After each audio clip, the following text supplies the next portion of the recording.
doctora. Sí, doctora.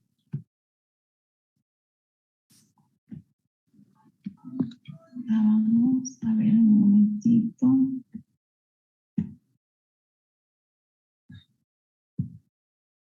Ya estábamos ahí, ¿no?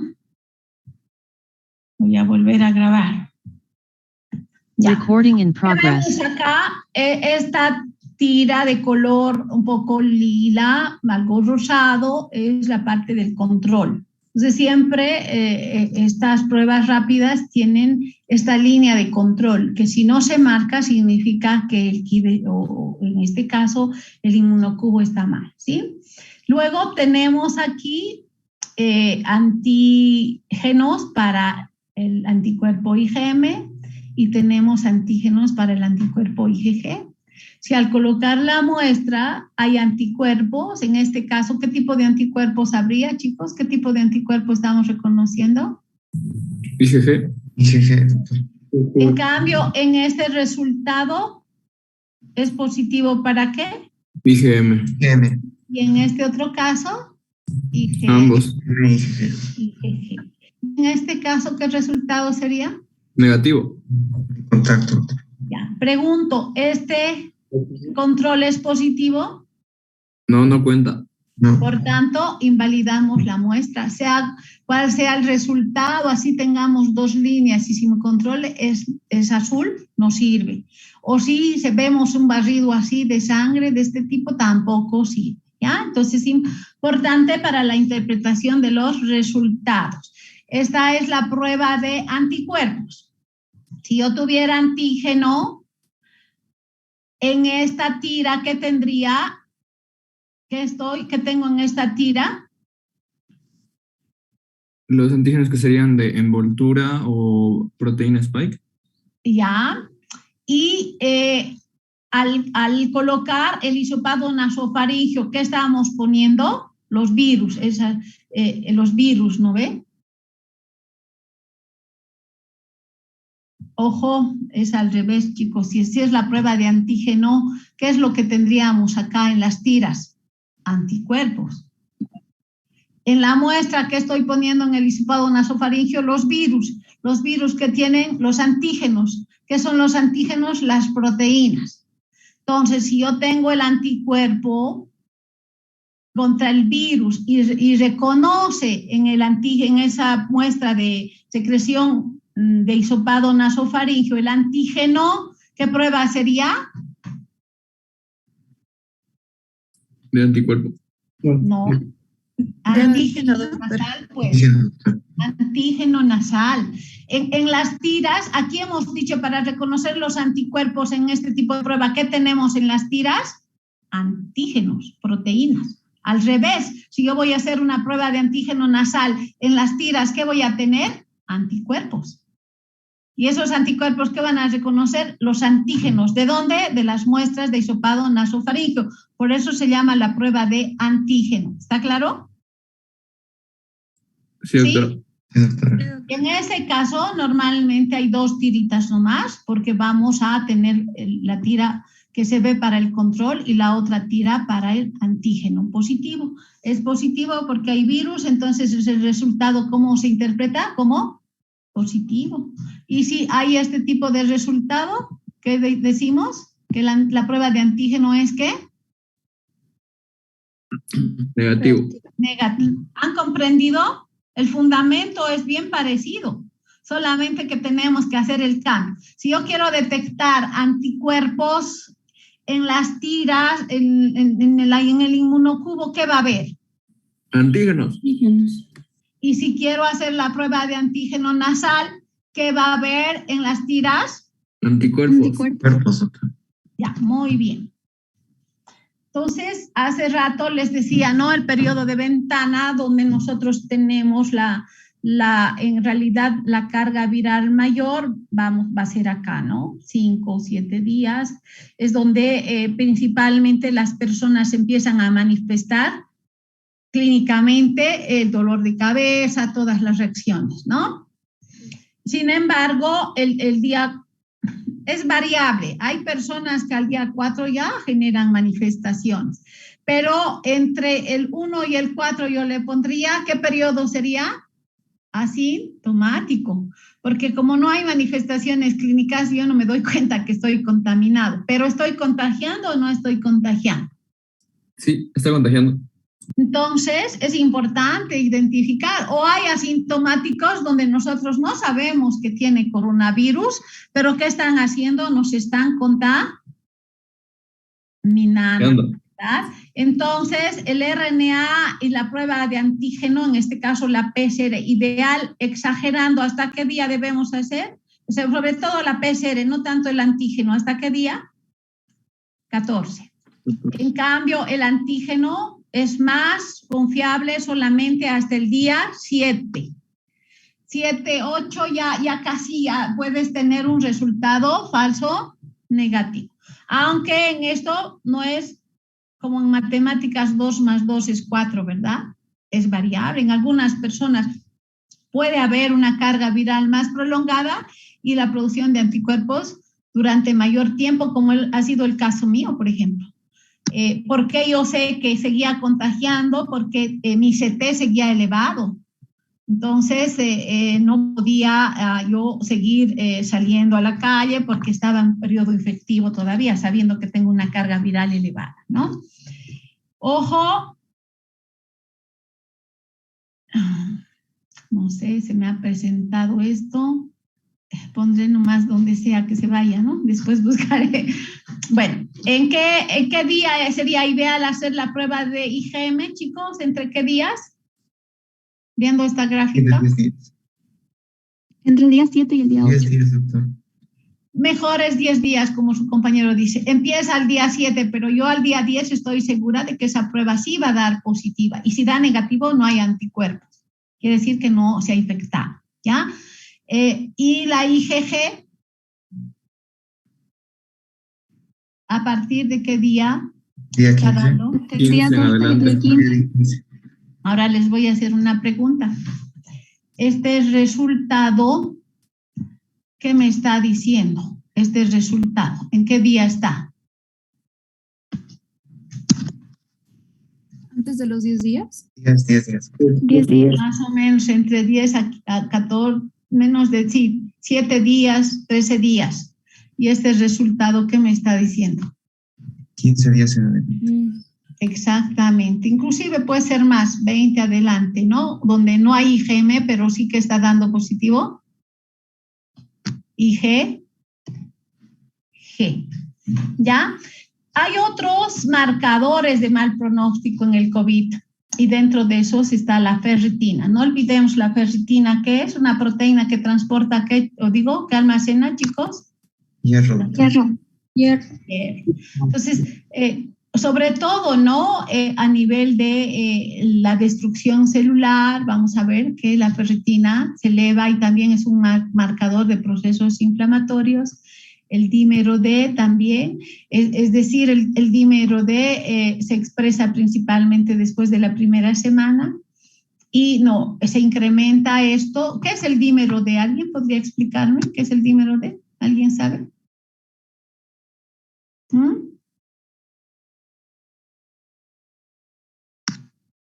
¿Qué es lo que se genera cuando el paciente se está complicando? ¿Problemas en qué cosa? ¿En la Coagulación. Coagulación, doctor. ¿Y qué pasa en nuestro organismo cuando empezamos a coagular? ¿Qué pasa con el fibrinógeno? Se convierte en fibrina.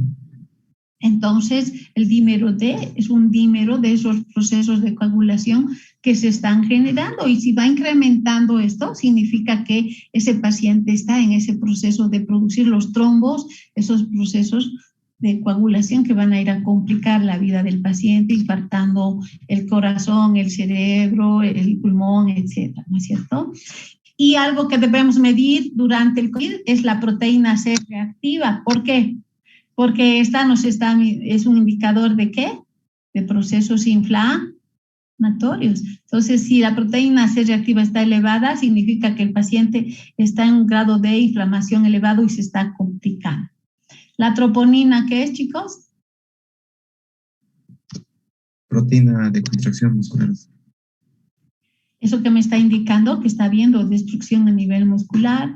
La lactato deshidrogenasa, ¿por qué se eleva en estos casos? ¿Por qué debemos medir? ¿Alguien sabe?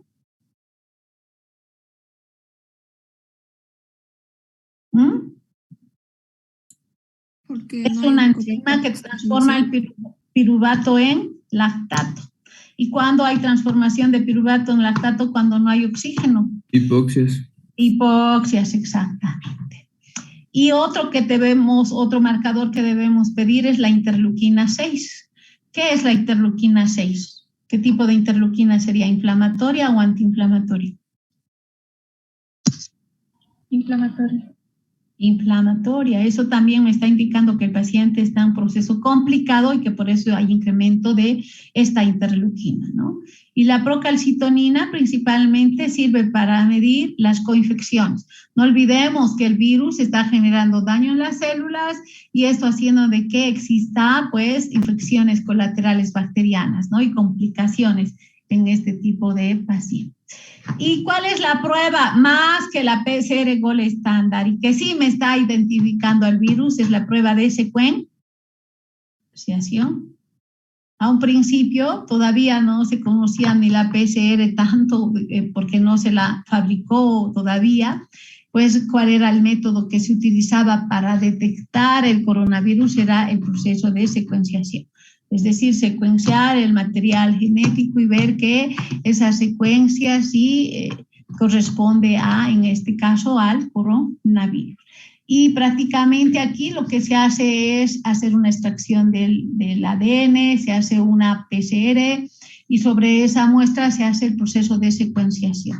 ¿En qué consiste esto? En utilizar dideoxis. Cuando digo dideoxis me refiero a sondas marcadas, los DDATPs, DDCTPs, DDCDPs y DDTTPs. ¿Qué significa esto? Que estos dideoxis que no tienen en el carbono 3 el oxígeno. Y si no tienen el oxígeno no van a polimerizar, es decir, la reacción de la cadena en polimerasa no va a polimerizar. Y eso que me está diciendo que en ese lugar si se detiene la reacción, ¿qué está? Un nucleótido de adenina. Si el dideóxido es ATP, si el dideóxido es TP, ¿dónde va a frenar esa reacción? Pues en el lugar donde esté el nucleótido de citosina. Perdón, guanina es este. En cambio aquí citosina y aquí timina.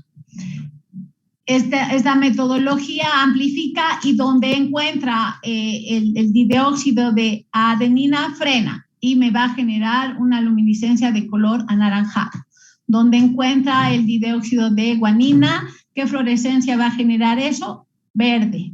Y si encuentra el nucleótido de citosina de color azul y se encuentra el de timina de color rojo. Y de esa manera nosotros desciframos. Entonces acá hay una guanina. La amplificación que tendría que incorporar, chicos, un desoxirribonucleótido de guanina. Pero si se incorpora ¿qué está ocurriendo con la reacción? Se frena, se paraliza. Entonces el fragmento que queda es hasta la talla donde está la guanina. Y el equipo me va a identificar como vemos aquí, estos picos. Y cada uno de estos picos, si está de color azul, en este caso, ¿qué nucleótido estaría? Citosina. Si este pico es de color rojo en esta parte, ¿qué está? Timina. Si es de color, aquí anaranjado, ¿qué va a estar? Adenina. Entonces, de esa manera, al hacer la secuenciación, ¿qué estamos identificando? La secuencia de nucleótidos. Y al hacer eso, nosotros podemos definir que esa secuencia de nucleótidos corresponde al coronavirus o no corresponde. O corresponde a un Helicobacter, a un E. coli, etcétera, etcétera. ¿Está claro? ¿Qué es la secuenciación? ¿Sí o no? ¿Puede repetirlo, doctora, por favor? Ya. Vamos a explicar aquí. ¿En qué consiste? En que nosotros vamos a hacer una PCR. Pero en la PCR, ¿qué vamos a utilizar? Dideoxis, es decir, los DNTP sin oxígeno, como hemos dicho aquí. ¿En qué carbono? Carbono 3. ¿Y a esos con qué nombre se conoce? Con DDATP, DDCTP. Y normalmente los nucleótidos que se utilizan para hacer la PCR son los desoxiadenosintrifosfato, desoxitimidintrifosfato, desoxicitidintrifosfato y desoxiguanidintrifosfato. Pregunto, ¿estos DNTPs dónde no tienen el oxígeno? En el Carbono 3. 2. No, estos DNTPs, los DD son los que no tienen el 3. ¿Está claro? Para hacer la PCR, ¿cuáles son las herramientas que van a generar la secuencia complementaria? ¿Qué es la amplificación, chicos? Si aquí está guanina, el complemento, ¿qué va a ser? Citosina. Citosina. Si aquí está citosina, el complemento, ¿qué va a ser? Guanina. Y para que se incorpore ese nucleótido, ¿qué forma tiene que ser? Desoxiadenosintrifosfato, porque estoy hablando del ADN. ¿El ADN qué es? Ácido desoxirribonucleico. Entonces, la ribosa, ¿qué no tiene en el carbono 2? Oxígeno.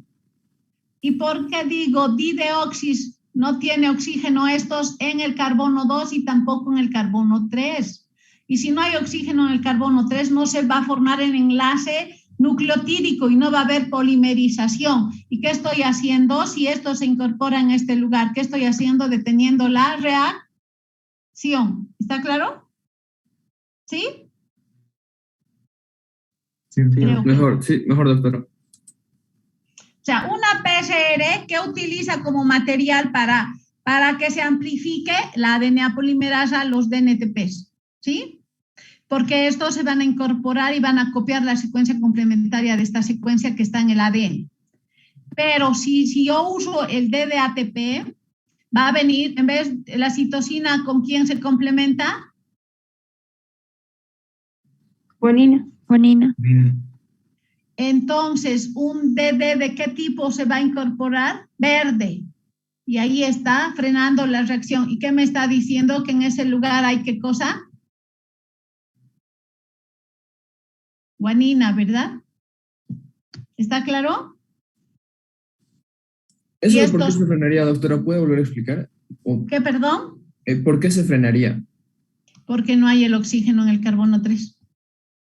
El oxígeno necesitamos un OH aquí para que polimerice y se forme el enlace fosfodiéster, porque el enlace se da entre el fosfato del carbono 5, ¿no es cierto? Y el carbono 3, el oxidrilo. Ese enlace fosfodiéster va a generar y va a unir un nucleótido a otro. Es decir, si aquí se une citosina, aquí guanina, aquí adenina, ¿qué se está formando? El enlace fosfodiéster, ¿verdad? ¿Sí? Haciendo esta reacción. Pero si en vez de incorporarse este de ATP se incorpora DDATP, esto ya no va a permitir la formación de este enlace. Es decir, esto desaparece. Porque aquí se está incorporando una guanina, ¿sin qué? Sin el oxidrilo en el carbono 3. Por tanto, que no puedo formar el enlace fosfodiéster y no hay polimerización de nucleótidos si se corta. ¿Está claro? Se corta en fragmentos. Sí. Ese es el fundamento de la secuenciación. ¿Ya? Y aquí está, tal vez debería usar esto. Este es un DDGTP. ¿Qué quiere decir? ¿Cuál es el nucleótido de qué? DDGTP, de guanina, ¿verdad? Entonces, ¿qué no tiene este nucleótido? El oxígeno aquí y tampoco tiene el oxígeno aquí. Fíjense, no tiene. Normalmente, si es DNTP, ¿qué tiene el DNTP? Oxígeno en el carbono 3, pero no tiene el oxígeno ¿en qué carbono? 2. El 2.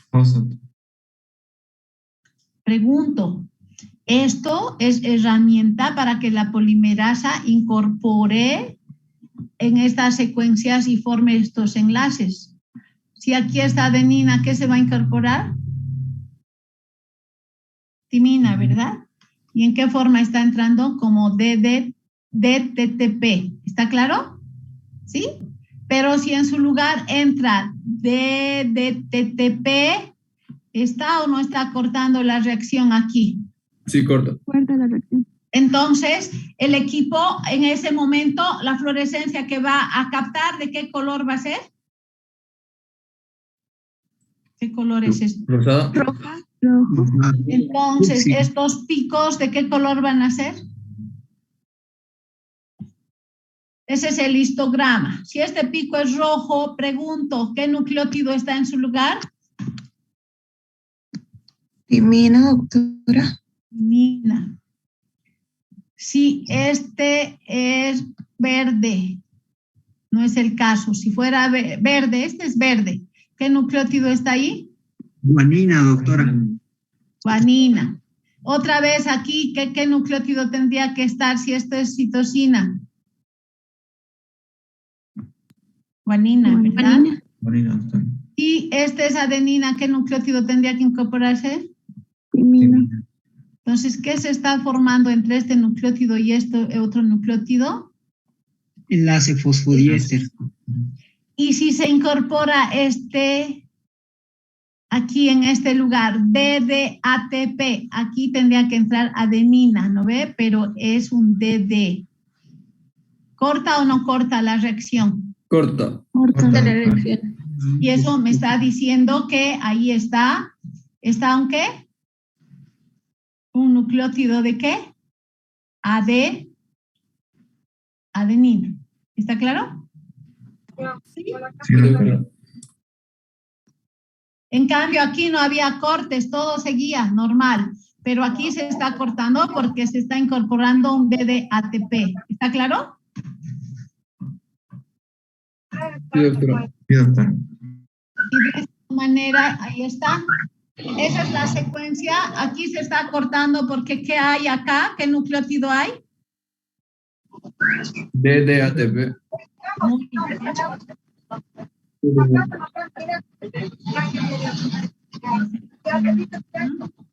Ahí nuevamente es una secuencia y se corta. ¿Por qué? ¿Qué nucleótido está ahí? DDATP. Ahí lo mismo. Entonces, donde hay A se corta. ¿Y qué tipo de fluorescencia va a generar? Hemos dicho.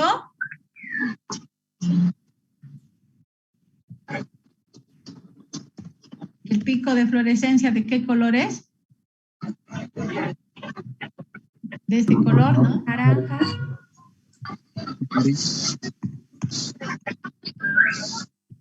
¿Está claro, chicos, en qué consiste la secuenciación?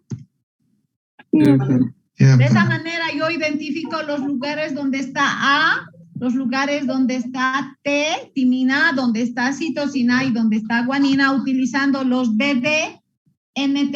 ¿Está claro? Y puedo Sí, descifrar qué nucleótidos están en esa secuencia. ¿Está claro? ¿Sí? Doctora, ¿podría repetir una vez más la diferencia entre los DDNTP y los DNTP, por favor? Ya. Esto de aquí, tal vez voy a borrar. Este es un DDNTP o DNTP. ¿Mm?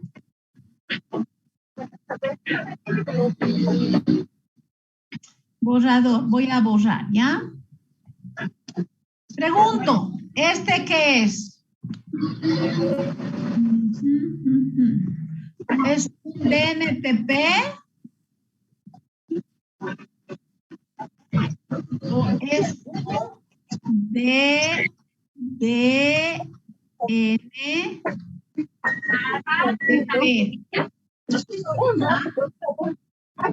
¿Cuál de estos dos es? ¿El primero o el segundo? El segundo, doctora. Segundo, doctora. ¿Por qué? Porque no tiene carbonos en el... No tiene oxígenos en el No carbono. tiene oxígeno en el Entonces, carbono 3. Dos. Bien. Si no hay oxígeno, no va a polimerizar, no va a formar el enlace fosfodiéster. Entonces, ¿qué está haciendo? Deteniendo la reacción. ¿no ve? Y si aquí se incorpora un DNTP de adenina, ¿cuál es el nucleótido que está ahí? Timina. Adenina. Adenina, pues. El que se tendría que incorporar es adenina, ¿no? ¿Y este qué es? Un DNTP. Pregunto, ¿cuáles son los DNTPs? Hay 4 en el ADN. ¿Cuáles son? Adenina, guanina, citosina, citosina y timina. Esos son los ladrillitos del ADN, ¿no? Y los ladrillitos del RNA, ¿cuáles serían? ¿Cómo Adenina, Adenina, guanina, guanina, citosina y uracilo. Pero ¿cómo se llaman? No son desoxirribonucleótidos. ¿Cómo se llaman? ribonucleótidos. Ribonucleótidos. Nucleótidos, doctor. Entonces, si son ribonucleótidos NTPs, ¿qué tienen aquí?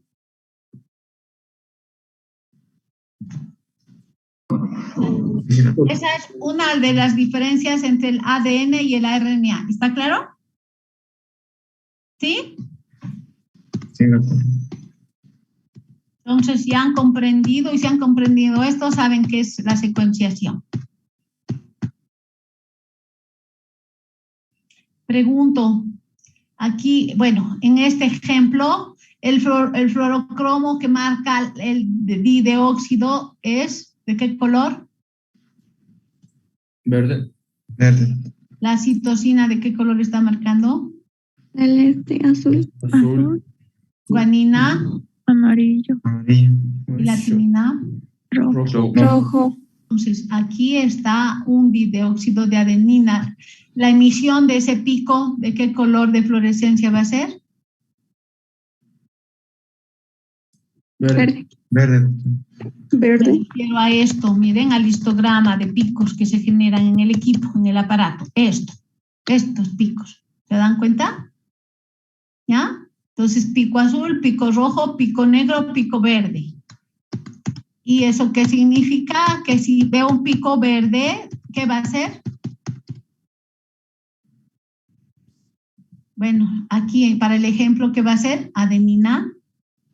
En este caso, citosina. Si es anaranjado, ¿qué va a ser? Guanina. Y si es rojo, ¿qué va a ser? Timina. Timina. ¿Está claro? Sí, doctora. Sí, De esa doctor. manera vamos descifrando la secuencia de qué, chicos, en la secuenciación Del ADN. ADN. de nucleótidos, pues de nucleótidos.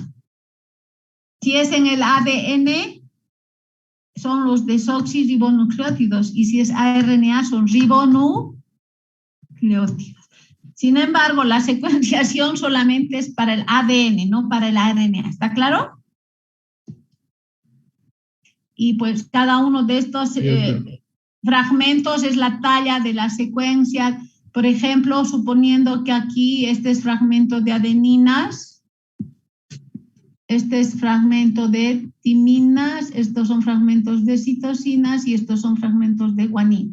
Entonces aquí hay este fragmento de esta talla, aquí hay este otro y estos son de timina. ¿Está claro? De esta manera yo puedo decir, ahí está timina en la secuencia de los nucleótidos del ADN. Es decir, esos fragmentos me están indicando eso. ¿Está claro? Las ondas marcadas son dióxidos de adenina aquí, de timina, de guanina y de citosina. Y ahí está el histograma, como verán. Color azul, ¿qué es? Citosina. Color rojo. Timina. Timina. Color amarillo. Guanina. Guanina. Color verde. Adenina. Adenina. De esa manera yo puedo descifrar la secuencia. Suponiendo que es el coronavirus y tiene 25 mutaciones, aquí no va a haber timina, aquí que va a haber en esta mutación, me voy a inventar. Citosina, Uracilos. aquí va a ser, no es uracilo, esa. Tienes razón. es COVID, ¿no? En vez de timina no va a estar T, ¿qué va a estar?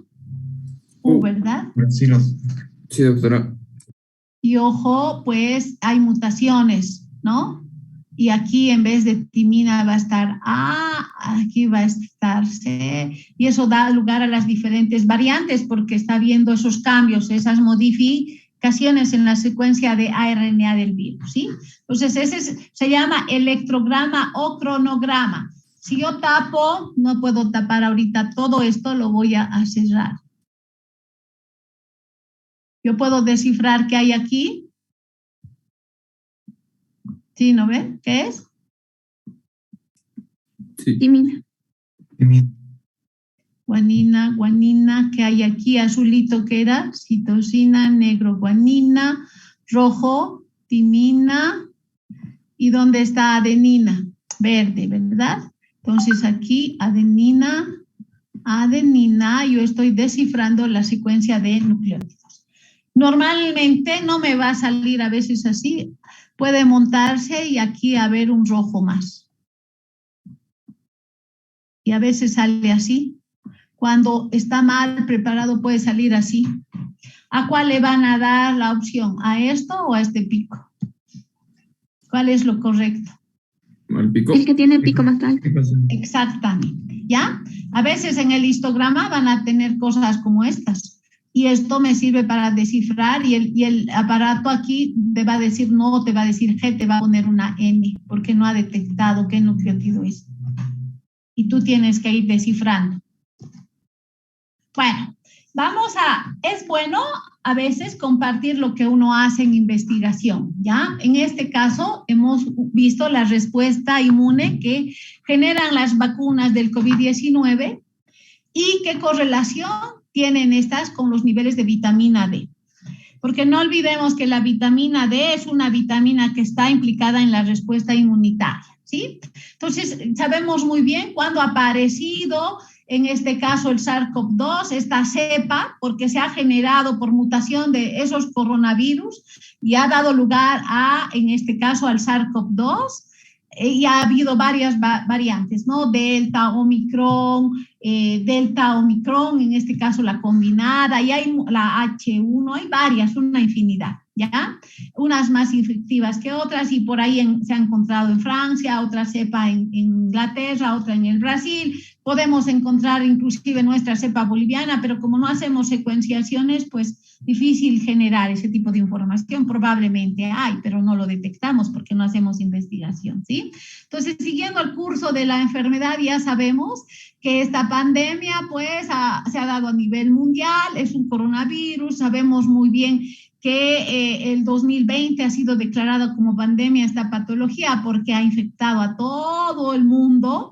Y en la actualidad ya va a dejar de ser pandemia porque ya vemos que parece un resfrío porque nuestro organismo ha empezado a defenderse contra esa cepa, ¿sí? Y si nosotros vemos el sistema inmunológico, pues está constituido por varios órganos, ¿no? Que conforman, la piel ya es una barrera del sistema inmunológico, las amígdalas, la médula ósea, el vaso, el timo. Entonces, son aquellos tejidos que producen, ¿qué cosa? Células del sistema inmunitario. ¿Para qué? Para protegernos. ¿Frente a qué cosa? Agentes externos. Es decir, es como en este combate ahorita de guerra, los soldaditos que están yendo a hacer, protegerse, ¿no es cierto? En Ucrania, ¿de quién? De Rusia. Y lo mismo van a hacer los anticuerpos en mi organismo que mis tejidos están generando, pues que están generando esas células de defensa. Y cuando hablo de las células de defensa, ¿a qué me refiero? A las células de la respuesta inmunitaria. ¿Cuáles son, chicos? Los linfocitos B, los linfocitos T, TGLPR1, TGLPR2, los neutrófilos, los macrófagos, las células naturales killer, las células dendríticas, esas son las células del sistema inmunitario, ¿sí? Entonces, la respuesta inmunitaria está constituida por la respuesta innata y la respuesta adaptativa. La respuesta innata se refiere a la respuesta con la cual nosotros nacemos, nos referimos a esas nuestras células. las células de memoria, ¿no? Los neutrófilos, los macrófagos, las células dendríticas, etcétera, etcétera, los basófilos, eosinófilos y demás.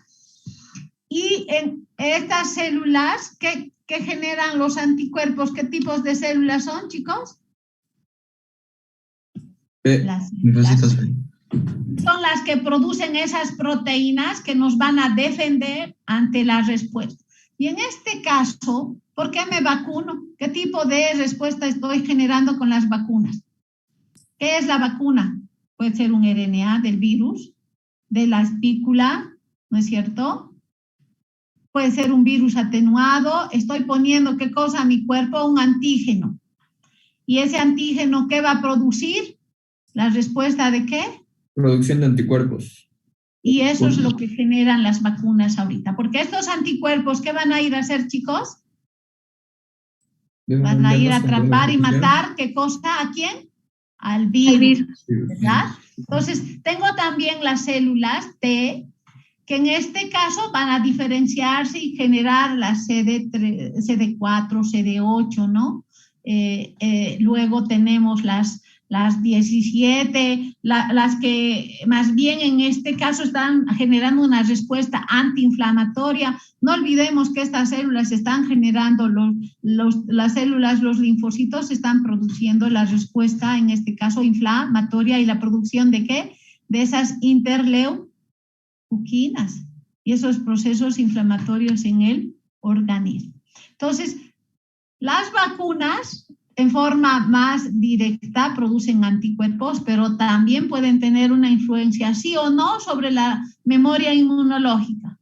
¿Sí o no? Sí, doctora. Sí, doctora. ¿Verdad? Entonces, probablemente la respuesta de anticuerpos, vamos a ver, no es buena, pero la memoria puede ser la que nos esté ayudando, ¿no? Ahorita a defendernos, porque vamos a ver que nuestra respuesta a anticuerpos a las vacunas no es buena. Y la vitamina D juega ese rol importante en la regulación de estas células, de la respuesta inmunitaria. Regula en este caso, ¿por qué es antiinflamatoria? Porque más bien hace que TGLP1 se transforme en TGLP2 y TGLP2 produce más bien citoquinas antiinflamatorias. En cambio, TGLP1 es la productora de citoquinas inflamatorias.